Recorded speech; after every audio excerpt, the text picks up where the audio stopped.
bibigyan pa ng 30, kahit driver lang tayo. Marangal naman ng trabaho na to eh. Malasakit sa isa't isa. ABS-CBN News in the service of the Filipino.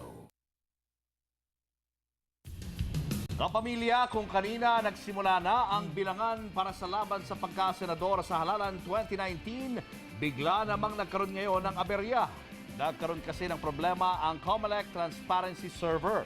Kaya ang resulta ng halalan, maantala. Ang buong paliwanag ng COMELEC, tutukan live. Samantala, sa lokal na halalan naman sa San Juan, may nanalo na.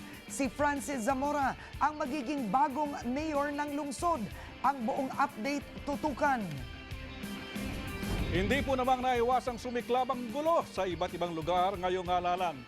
May mga nagsuntukan sa Marawi, Lanao del Sur at Abra, habang may mga sumabog din sa Lanao del Sur, Cotabato at Maguindanao. Sa gitna po ng mga gulo, payapa pa rin ba ang assessment ng COMELEC at PNP?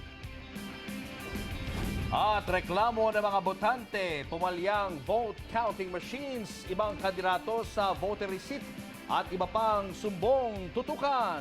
Yan at iba pang mga balita, ibabandila na.